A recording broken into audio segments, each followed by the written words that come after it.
Salam sejahtera, terima kasih karena bersama dengan saya di Nazilin Unity Channel. Berita yang kita tunggu-tunggu, keputusan yang kita tunggu-tunggu, akhirnya muncul tiba. Peletakan jawatan dari Jemaah Menteri Rafizi Ramli bertarik 28 Mei 2025. Kenyataan media ini adalah yang terkini baru dikeluarkan sebentar tadi. Peletakan jawatan dari Jemaah Menteri. Saya telah menghantar surat peletakan jawatan dari Jemaah Menteri kepada Yang Amat Berhormat Perdana Menteri. Peletakan jawatan ini akan berkuat kuasa dari 17 Jun 2025, kata Rafizi Ramli.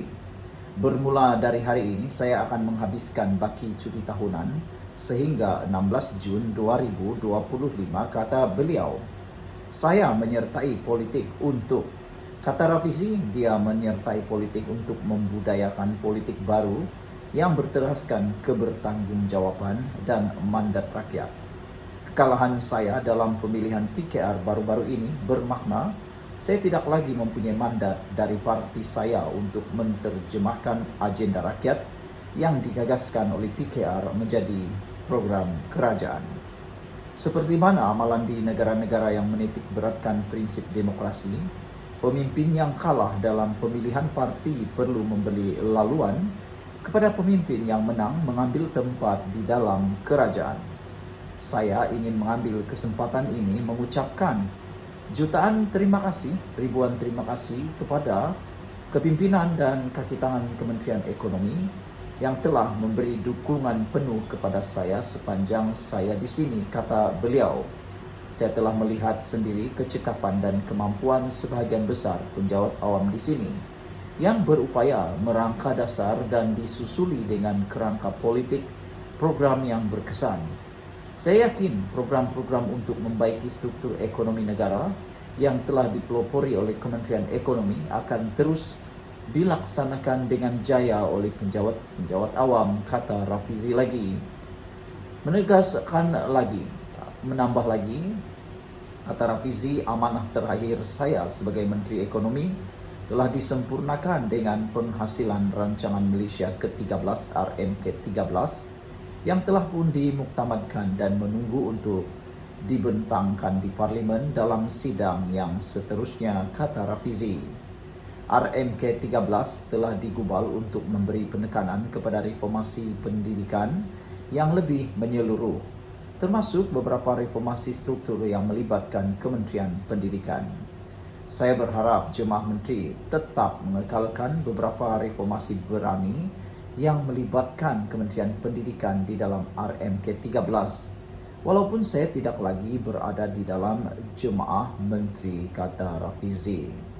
Akhir sekali, saya mengambil peluang ini untuk mengucapkan penghargaan kepada rakyat Malaysia, penjawat awam, pihak swasta, pihak media dan semua pemegang taruh yang pernah berurusan sepanjang saya menjadi menteri, kata Rafizi.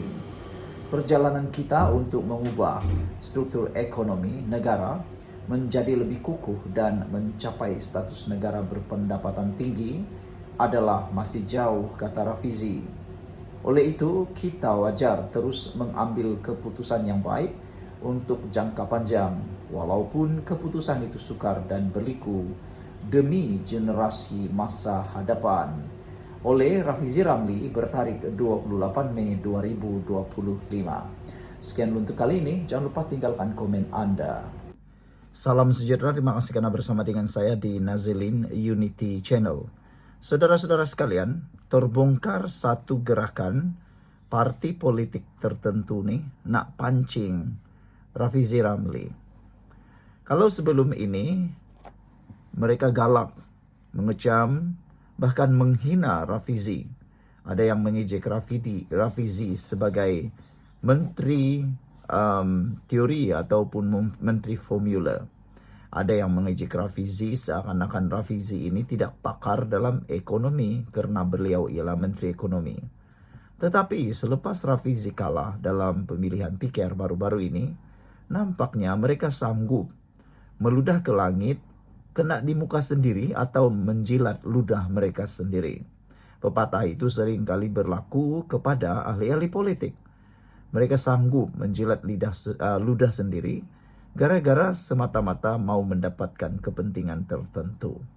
Hari ini terbongkar ada parti yang berusaha mahu memancing Rafizi dengan pelbagai umpan yang mujarab, berbagai umpan yang mengliurkan lah macam tu.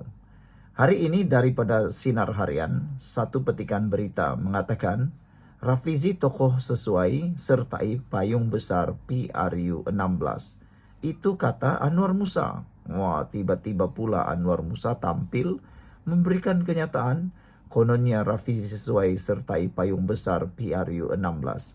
Apa maksud payung besar yang dinyatakan oleh Anwar Musa ni? Oke, kita baca dulu baru kita ulas. Ahli Jawatan Kuasa Pusat Tan Sri Musa Aman pula.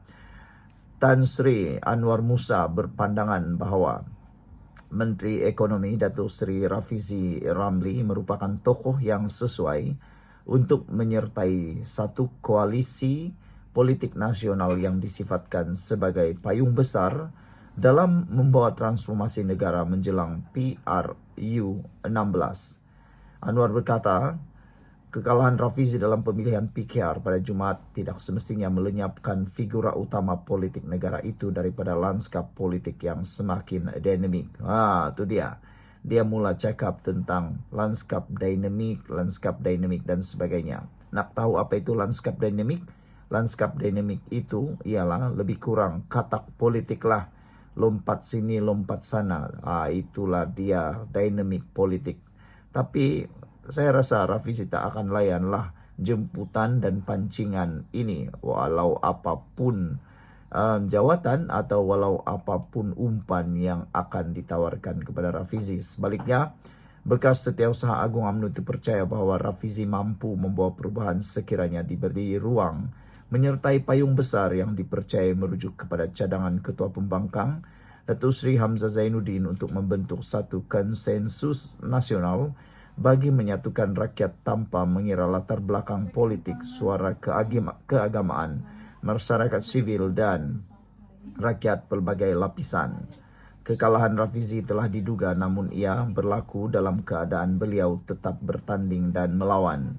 Saya berpandangan Rafizi menjadi mangsa kepada pembunuhan politik oleh pemimpin partinya sendiri hanya disebabkan kepintarannya, kata beliau. Namun Rafizi tidak semestinya lenyap daripada lanskap politik negara yang sedang bergerak dinamik. Rafizi sesuai menyertai payung besar yang bakal membawa transformasi sebenar menjelang PRU 16, kata Anwar. Seruan Anwar itu dilihat seiring dengan kenyataan terkini Ketua Pembangkang Datuk Seri Hamzah Zainuddin yang mencadangkan pembentukan satu konsensus nasional. Cadangan Hamzah dilihat sebagai usaha menyatukan rakyat tanpa mengira latar belakang politik, suara agama, masyarakat sivil dan kaum sekaligus tidak terhad kepada satu agama, kaum atau wilayah semata-mata, katanya lagi. Saudara, setelah melihat apa yang mereka katakan ini satu pancingan besarlah kepada Rafizi Ramli. Mereka sebenarnya suka dengan Rafizi Ramli. Tapi ketika Rafizi Ramli sebagai timbalan Presiden PKR yang juga merangkap Menteri Ekonomi, mereka pula kata Rafizi hanya Menteri Formula.